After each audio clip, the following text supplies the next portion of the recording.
Good morning. Thank you, everyone, for being here. We got some people on the hall. They'll hear my voice echoing, and they'll make their way in. Please grab some food, make your way in. I am so delighted to introduce Andrew Cummings and his family. They will be sharing their important work that they do in Brazil. So we are thankful for the way that God is working in the world, not just in upstate New York, but everywhere. So we're excited to be encouraged by the faithful work that they're a part of. Andrew's going to share the mission work that they do, and we'll have an opportunity to learn about that and be encouraged. Let me pray for us, and then I'll hand it over to Andrew.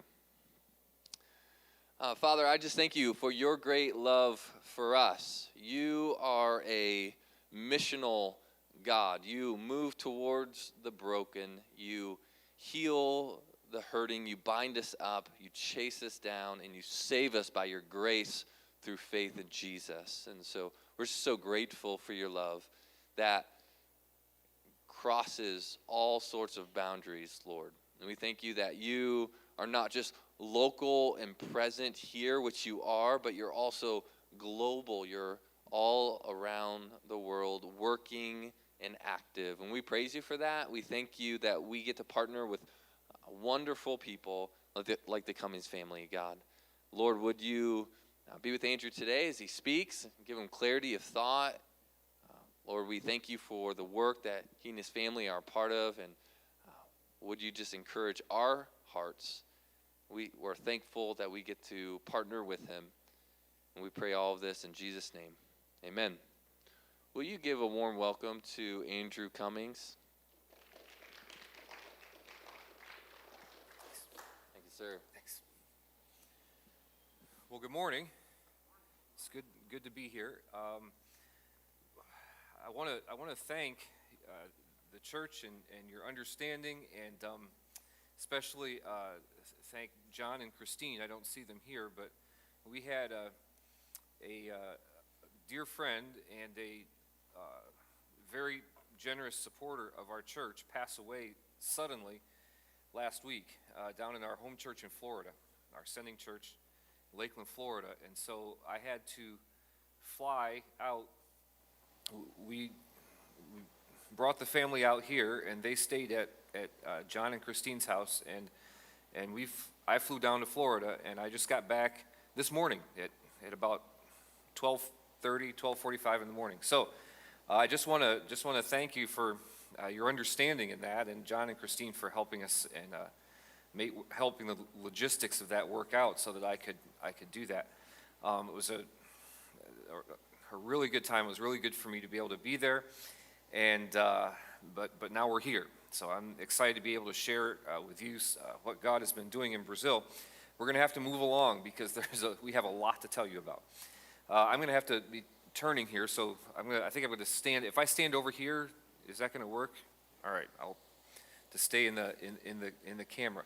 So this is our family, the Cummings family.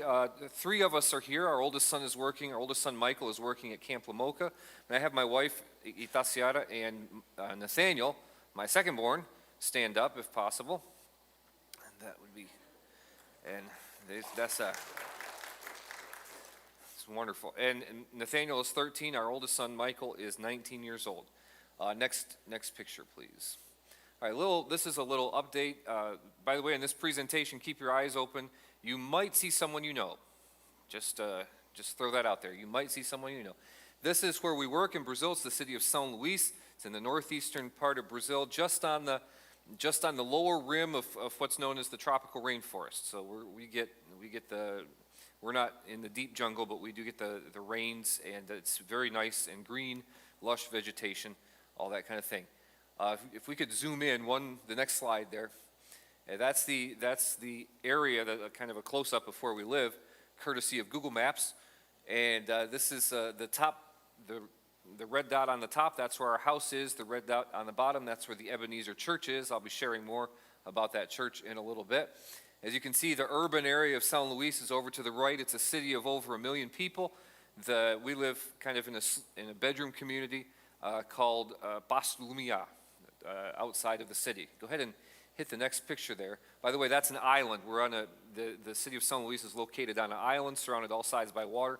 There's only one bridge going on and off, so if we ever get hit by a hurricane, we're in trouble. Fortunately, there has not been a hurricane in Brazil in recorded history, so we feel pretty confident. God has given us a beautiful piece of real estate to serve Him. We're very grateful. Some of the things we get to see, and I show these pictures because sometimes people see these and go, wow, I'd like to go and visit the Cummings in Brazil, and that's wonderful. So that's why we put these pictures up there. This is in the western part of our state. Daciara and I celebrated 20 years of marriage. I know you really don't believe that looking at us, but 20 years, and or at least looking at her, you can't believe that. But we got to visit this place, this beautiful waterfalls and natural beauty in a place called Carolina. Next slide. These beaches that's not a beach. It's miles and miles of sand dunes. It's called the Lençóis Maranhenses, and that's only 4 hours from our house. And if some of you have watched the Marvel superhero movies, the last 2 movies, there were scenes filmed at that place. So our city in Brazil got visited by some of the celebrities, and it was a big deal. A couple of the scenes from those movies were filmed, and these are miles and miles of dunes, and then the rain falls and fills up the hollow places in the dunes with these freshwater lakes, and you run down the sand and jump into the water. It's great. Next picture. The city of San Luis itself is quite a fascinating place. It's over 400 years old. It's the only city in Brazil that was founded by a Protestant. It's founded by a French Huguenot named Daniel de Latouche, who wanted to establish a place in the New World where the Huguenots could worship freely. That didn't work out. The Portuguese kicked him out a couple years later. However, we do have that heritage and the old colonial heritage you can see in some of the buildings. We also have a very new and modern section. We were talking to someone the other day. I was talking to a couple who's considering missions in Brazil, and they were asking what our city's like, and they're here, do you have a shopping mall? We have 6 in our city. So, we're cutting edge. We also have McDonald's, Burger King, and we just got Domino's Pizza, so we're very excited. Next picture. This is our church. This is where God has called us to minister. We began this church plant project in 2012, and God has blessed this building. Let me explain a little bit about that. The building, last furlough we were here, they were building that. It was in the construction phase. When we got back to Brazil and we helped the church finish that project up, it is the lower half is the classroom area for the church, and the upper half is the parsonage where the pastor lives. Where you see the tent is where the auditorium will go. And we're currently raising funds for that, and the church is raising funds. I'll show you a picture, just a little bit of some of the things they're doing to be able to build that auditorium. But right now, we've outgrown the Sunday school rooms that we were using for our auditorium, so we're meeting outside underneath that tent. I tell people I'm a tent-making missionary because we're outside under the tent. For a while we just met outside, and that's fine for half of the year, but then come December and it gets rainy season, and so we can't do that. So we had to get this tent. But that's been working really well for us, and the church is continuing to grow. Let's go to the next slide there. That's a picture of our church family.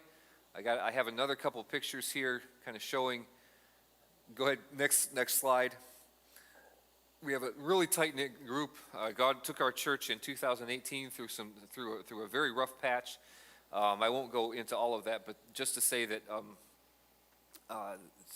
we really love these people. They're just wonderful people to work with. Next picture. We've been involved in several ministries. Of course, I was the pastor of the church for some time, for up until just recently. The top picture, the guy in the middle, his name is Pedro. We had the privilege of, I wish I had time to tell you his story. I don't, but God did a tremendous work in his life, and we got to disciple him. On the bottom, you see our son Michael, who also grew greatly in his spiritual walk, and here he's giving a devotional to the young people of the church. And then Itaciada, she taught our teen baptismal class, and later on you'll see some pictures of some of her students being baptized. Next picture. Our church has several different ministries. We have a men's ministry that's oriented toward teaching men how to be godly fathers and how to be examples in the church for people who, for kids who come in who don't have fathers. That's an epidemic in Brazil. It's kind of a problem here in the U.S. too, but it's really, really bad in Brazil, fatherless homes. So this is and also teaching them how to be leaders in the church. Next picture. Of course, the women's ministry, Brazil, as I think everywhere else, there's no real trouble starting a women's ministry. It just kind of happens automatically. And our church was no exception. These are all ladies who attend our church, and except for the one who was there for the speaker as the speaker for that particular event. Next picture. Just about as soon as we arrived from furlough, we were joined by Pastor Francivaldo. Now, those of you who remember our presentation from last time, Pastor Francivaldo was at that time studying at Bible college. And he finished. He was one of our young people. We sent him to Bible college. He came back from Bible college and took on the role of kind of assistant or associate pastor at our church. And so he served in that role for about 3 years, did an outstanding job. And then, but our purpose was always that he would be moving into the role of the pastor of the church.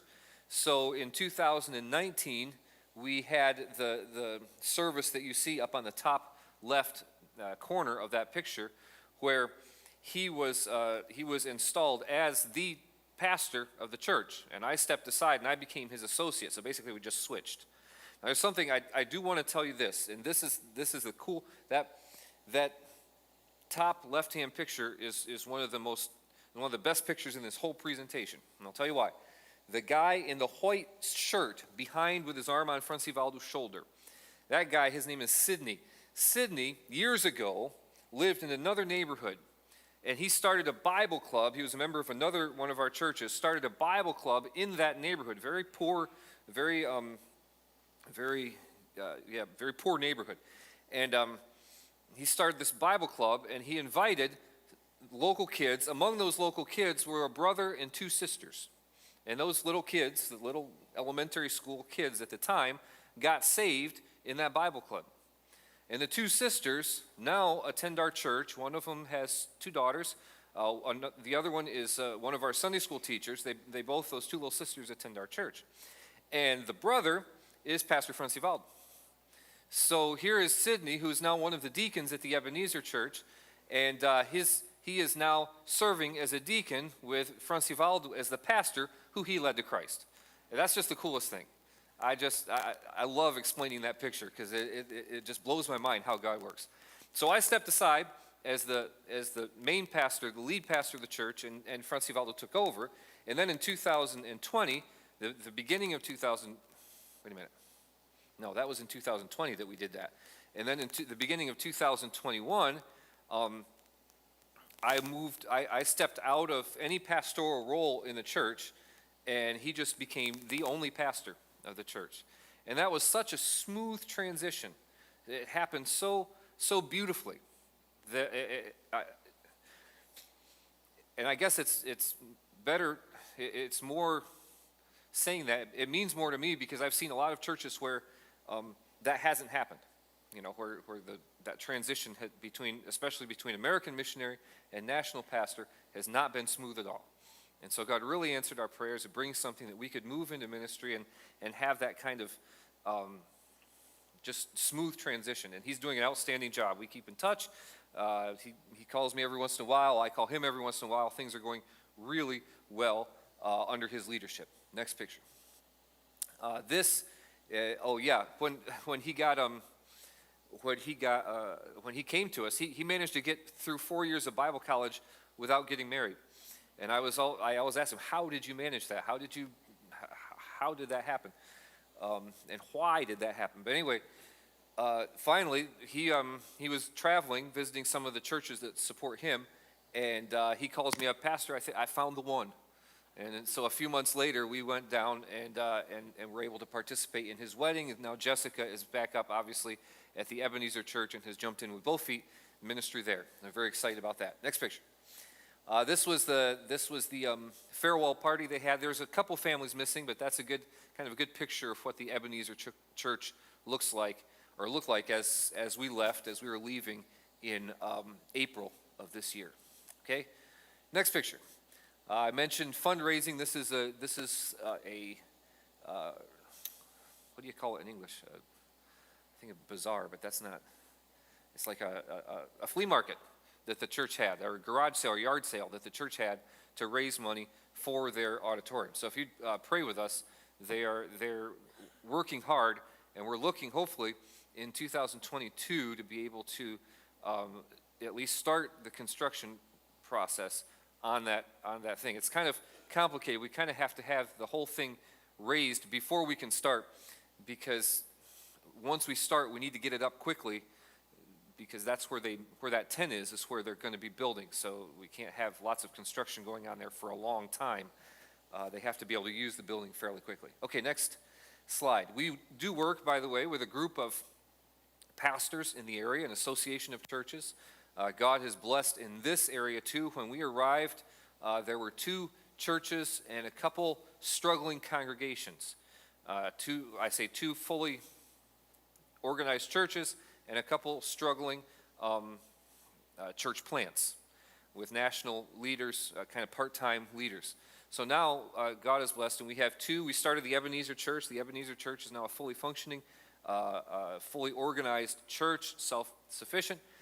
And we have 3 other church plants that are doing very, very well, and they are pastored. Our churches are pastored by these men. The couple down at the end is a deacon of one of the churches and his wife. And we have the privilege of working together with these men. 5 churches in a city of over 1 million people, so we're a pretty tight-knit group. And we work together to best, and always meet together to discuss the best ways to pool our resources and advance the kingdom of God in our city. Next picture. My wife is very active, by the way, in our ministry, and she is in high demand for various kinds of ministry.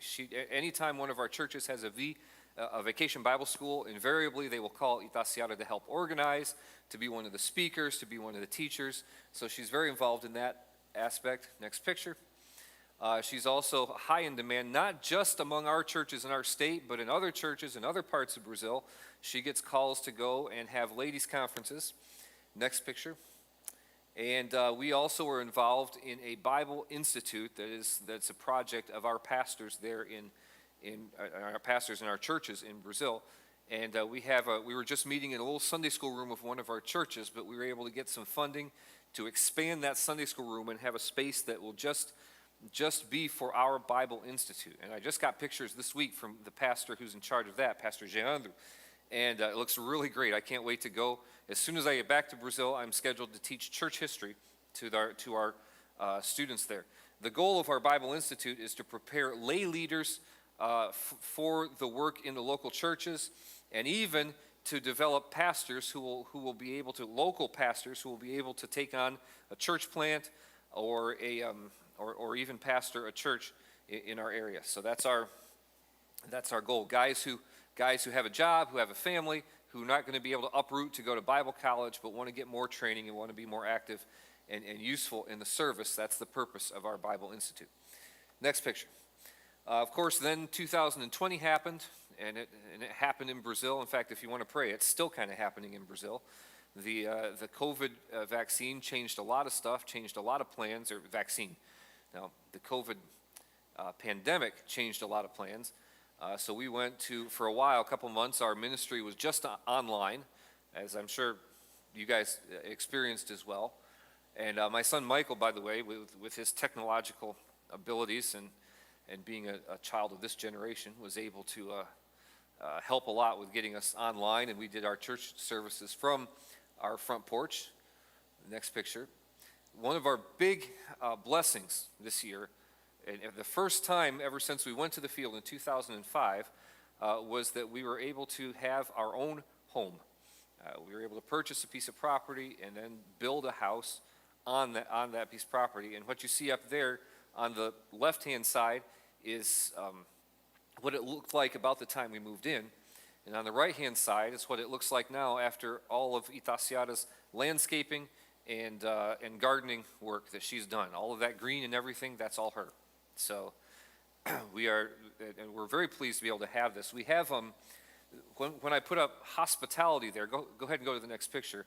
I really mean this, because our home, besides being a place for us to live, is also a place for us to receive many people, including you, if you want to come down and visit. And the invitation is open. And some people from here have already accepted that invitation. Next picture. We have we've been able to use it in many different ways, including on the left-hand picture up there. You see pastors. That's the pastors and their wives and families. We have them over often for a barbecue, or just to get together and have meetings or whatever. They're always at our house. And then on the right-hand side, we have my wife will call up the teens and say, hey, next weekend at our house. And so they'll all come and they'll bring food and we put all the food together, and we have kind of a mini weekend camp at our house at the weekend. So those are just a couple uses that we've been able to put that house to. And it's also wonderful. Every furlough we've had so far, we've had to pack up our stuff in storage, and then the termites have always gotten in, and the rain has always come in. And this year, we didn't have to do that. We just left everything there. And we have a friend of ours who's watching our dogs, and it's just so much more peace of mind. Next picture. We're very grateful for that blessing. Now, you may recognize those people up there. They came down in, 2000 and...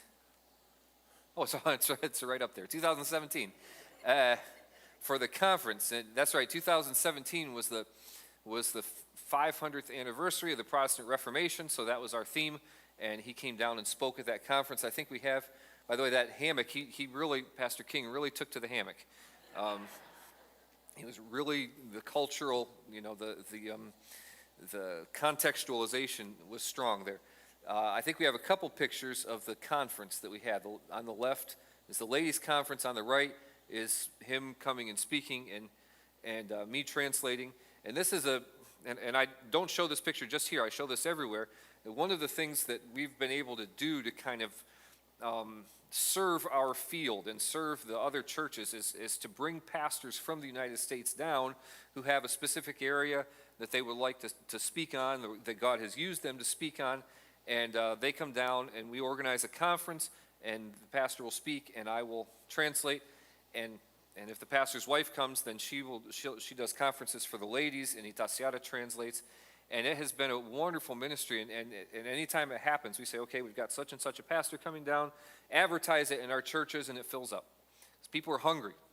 And a lot of times they're hungry for the kind of expertise that American pastors can bring down. So that's one of the ministries we've had, not just with Brian King. We've had several other pastors come down. In 2000, we had a couple different, I had two different pastors scheduled to come down, and then three other groups that were scheduled to come down. That was in 2000. None of them actually came down because of COVID. Some of them took rain checks, so they'll be coming down in like 22 or 23 once we're back on the field. But Lord willing, travel will become easier, and the pandemic in Brazil will lighten up. It's got to end some. It's got to burn through sometime. So hopefully by that time we'll be able to resume that kind of thing. And so we're always happy to receive. And when the church says, yeah, we want to send our pastor down there to Brazil, send him down. We'll be happy to have him and to show him what God's doing there and to have him minister to our people. Okay, next picture. Another event that we had that involved people from the U.S.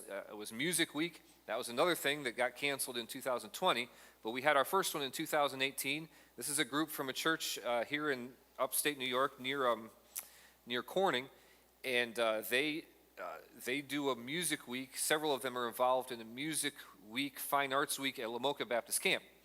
And I was talking to her, and I said, well, why don't you come do something like that in Brazil? And she said, right then, she said, okay. And they did. So it involved a little more planning than that, but that's how it happened. And they came down, and it was fantastic. It was the highlight probably of 2018. The next picture there, you can see that's the American team and our Brazilian team that we put together to kind of organize it. And the next picture shows the whole group with the students. next slide, we were able to have to do vocal training. Next slide. Instrumental training. Next slide. We put together a choir. And if you go on our website, which I'll show at the end of the slide presentation, you go on there and you type in Music Week, you can see and hear videos of what happened. And what this did was really cool. Next slide. What happened was that, and this is what our goal was, that after this Music Week, when people got training and like singing in parts and playing instruments, then the people took this to their churches and they started organizing choirs that sang in 2 or 3 or 4 part harmony. And they started organizing little orchestras in their own churches. And in our church, one of the things they did was they brought down several recorders. Or when I was a kid, they called them flutophones, but recorders. And the recorders, and so our church started a recorder choir. And that was really good. We played at several different church events, and it was a really great ministry for our local church. Next picture. Another thing we do, and this has become one of our big ministries and one of our favorite kinds of ministries, is we bring youth groups down. And so we've had several churches come down and bring their youth group, and we've kind of got this into developed a system so that when they come down, they're involved in things, and we have kind of a whole program that's worked out.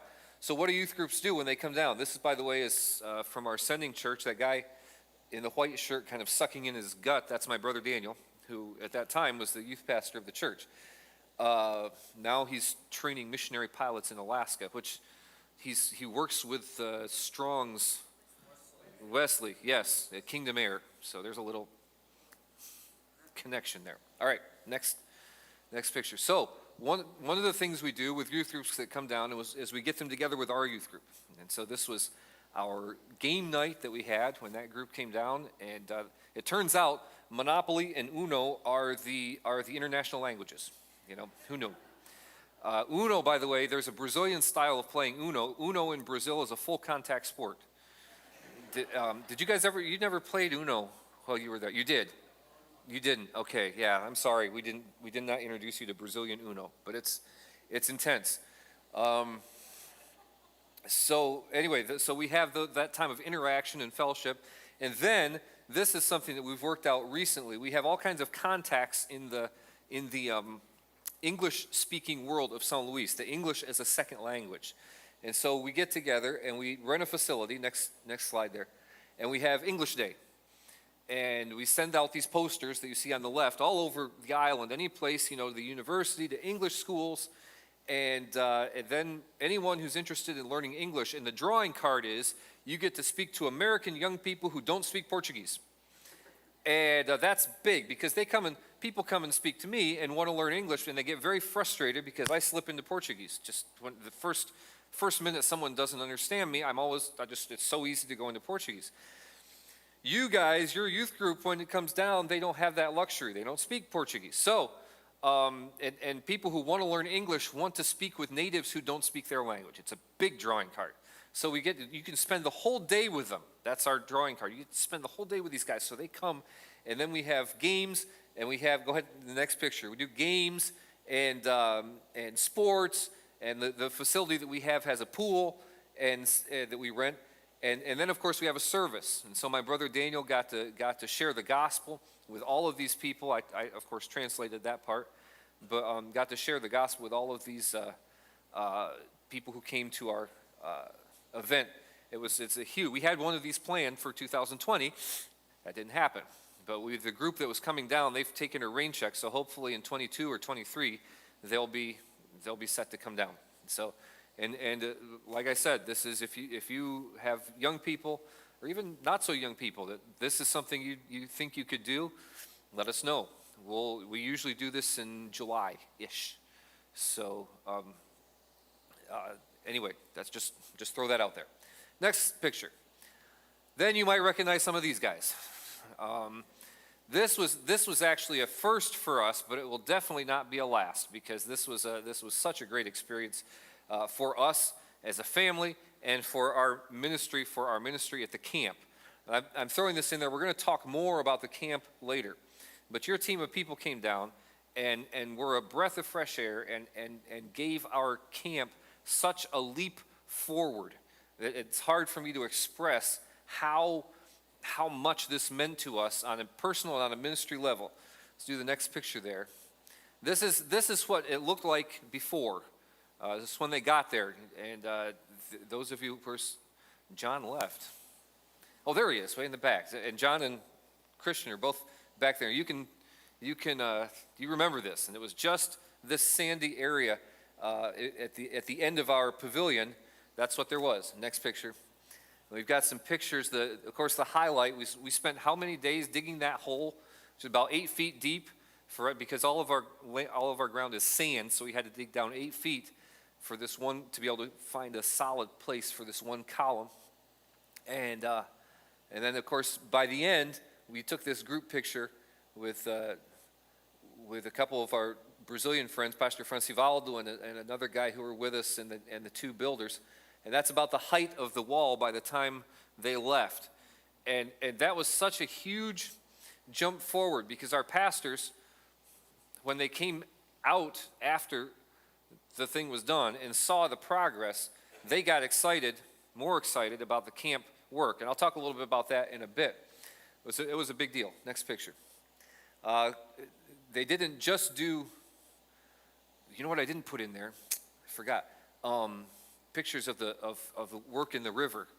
That was because besides building the wall there were times when we were waiting for materials, or it was just something that it was technical work that our bricklayers had to do, and we didn't really have anything to do. So the ladies painted the bathrooms, and we all got down every once in a while into the river and worked in our swimming area. I have some pictures of that, not of them working, but of our swimming area, so you can see what that's like. Next picture. So that's the interior of our bathrooms once they got done painting it. Next picture. So we're going to segue. By the way, just let me pause right there. How much time do we have? Okay, yeah. We have tons of memories. One of my favorite ones is we're walking along. John and I are walking along one of the trails at our camp. And out of the corner of my eye, I see a hornet that we have in Brazil. It's called Cavalo do Cão, or the devil's horse is the name of this hornet. It's big and black and ugly. And I just happened to mention, because we see these all the time, so they're no big deal to us. But I wanted John to understand what he was seeing, so I said, just in passing, don't get near that hornet. It'll kill you. Because it will. If you don't get to the hospital quick enough, the sting will. And they're slow, and they're, easy to avoid, so it's not a big deal. But he's here like, what? Why did you tell me about these before? So, but that's one of his reaction to that is one of my favorite memories of the entire time. That and getting flat tires on the way. And I got to tell you, sometimes Americans tend to freak out because in Brazil, things don't always go according to plan. And we have to improvise, and we have to be flexible. And the group you guys sent down to us was very flexible and easy to improvise. And so we had, what was it, like 10 at night? We had flat tires by the side of the road and had to go find someone to fix them. And they just went with the flow. It was wonderful. So send more people like that. All right. So let's talk about our camp. We have the name of the camp is the Mount Zion Baptist Camp. You can see some of our kids from an event. I'll talk about that in a bit. We have a beautiful piece of property that God has given us with a tremendous view of the surrounding area. Beautiful sunrises and sunsets on the camp property. Next picture. This was in 2016 or 2017 when I got back from furlough, and that guy standing next to me is Claudio, and he's kind of my foreman for all the construction I do there. He also lives right next to the camp, and so we had bulldozed a piece of land, a flat piece of land, and we were kind of talking over, okay, what are we going to do next? And we decided that the first thing we needed was bathrooms, because without that, really, no one really wants to come to camp that doesn't have bathrooms. So bathrooms, and then a pavilion, and then a kitchen. We decided that would be the order of things. Now you have to understand, since 2011, when we bought that piece of property, we had been working and doing a little bit here and there. Whenever we get a little money, we'd do something. Money ran out, we'd stop. And so when, in 2017, when I got back, we had a wall and a well. That's all we had, basically, at that camp. And so the first thing we did, I didn't put this picture in either. The first thing we did was we bulldozed a road and then bulldozed an area off the top of the main hill of the camp, leveled it off where we were going to build. And that road that we put up there, we had to put gravel down, and this church sent an offering for the gravel.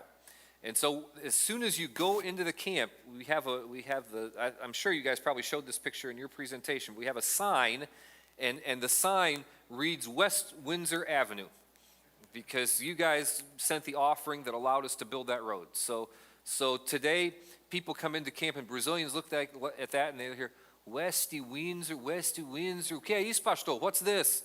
And I explain, that's the name of a church in the United States that paid for us to be able to build this road. So we named it after him.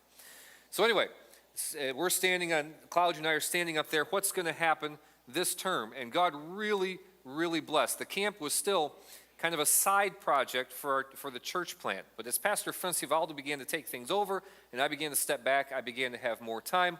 And so, next picture. This is, by the way, the top dot is our house. And then to get to the camp, we have to go off the island and down around to where the bottom dot is, and that's where the camp is. Okay, it's a 2-hour trip by car. Next picture. One of the first things we did when we got back there was we put together this development team. This is made up of people from our area. The guy in the blue striped shirt on the left in the left picture, that's Pastor Jeandro. He's one of our pastors in the area. He's my assistant director at the camp. The guy directly behind me in that picture in the white shirt, his name is Luan. Luan, I sent him up here to Camp Lamoka. Some of you are familiar with that camp. I sent him for us to spend a summer at Camp Lamoka to learn how a camp program works. He came back with a head just brimming over with ideas. The guy behind him is Franciello, the team that that came down to visit us. They got all kinds of time with Franciello. And then my wife. These are all this is our development team for the camp.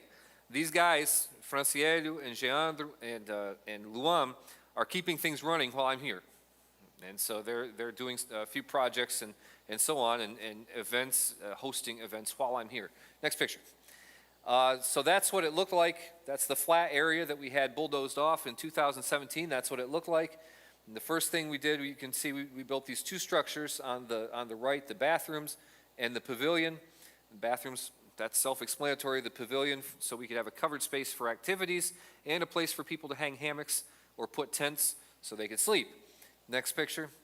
And then, of course, when your team came down, we started the kitchen. After they left, we were able to finish it. So the yellow structure is now at the end of the pavilion. That is our kitchen. And it's such a tremendous blessing and made the camp actually usable. Next picture. We were always involved in projects, and every month of this last term, at least 1 week and sometimes 2 weeks, we go and spend a couple days at the camp during the week. Because it's a 2-hour trip, we just don't, it's difficult for me, not really worth it to go and then come back. So if I'm going to go, I plan to spend 2 or 3 days there doing projects. And there's always things to keep us busy. On the lower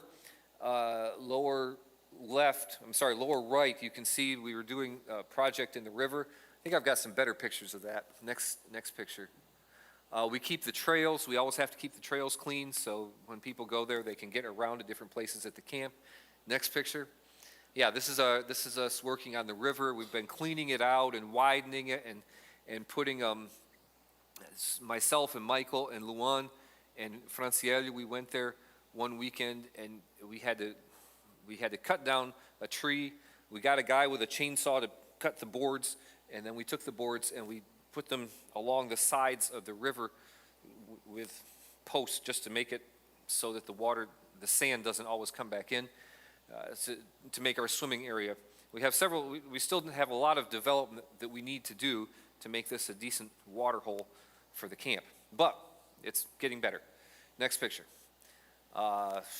We built a sand soccer court, and so we took sand from one part of the camp and brought it to the other part of the camp. Next picture. Work in the kitchen. We have a pantry in the kitchen, so I brought a couple kids from churches, and we put in those shelves. Next picture. Itasiara is in charge of the kitchen, everything to do with the kitchen, and not only that, but she chose the colors and painted it herself. While I was doing all that stuff, she painted the whole thing herself. Next picture. It's been really neat seeing our churches get involved in this work. Our churches raised, the Ladies Society of our churches, of all of our churches got together, raised money for a year for us to be able to buy this brand new industrial strength stove and oven and these pots and pans, the big kind that you need to serve large groups of people. And so then we had two major events in 2020. We had our pastors retreat, which was a huge success and really brought our pastors on board for the camp ministry. And then we had, we had several churches use the camp for church events. This was our church. This was the baptism. There's Pedro that I told you about getting baptized. And the other three that you see there came through Itasiara's new converts class. Next picture. And then the big event, the great blessing was our youth retreat. The very first youth retreat, we had over 60 kids, 20 of them from another state, and they came and heard the gospel and good Bible preaching.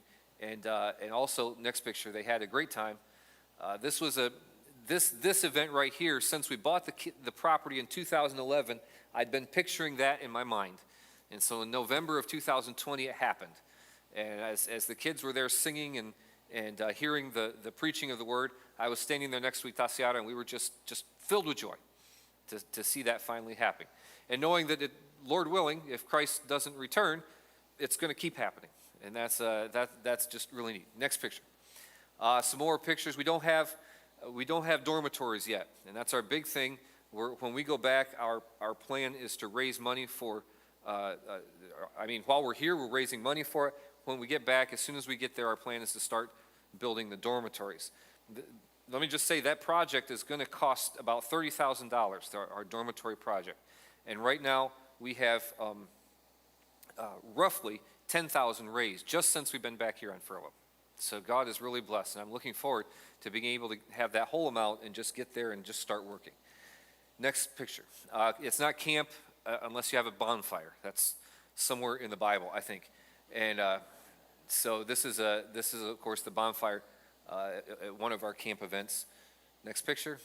And the guy that came up, like I said, the guy that came up to Lamoka came back full of ideas. That's the sand, the beach soccer court we made with, and we had Luan put together all kinds of activities, and the campers were, of course, kept active the whole time. Next picture. And since we've left, like I said, our development team is still working. Just a couple weeks ago, they came and put kind of a ceiling paint, not ceiling, like a sealer, like you put on your driveways, except on the floor of our pavilion, so that the weather doesn't erode it. Next picture. Okay, now this is our table out there. In my spare time, I've written 2 books, and they're out there on the table. And Nathaniel, stand up.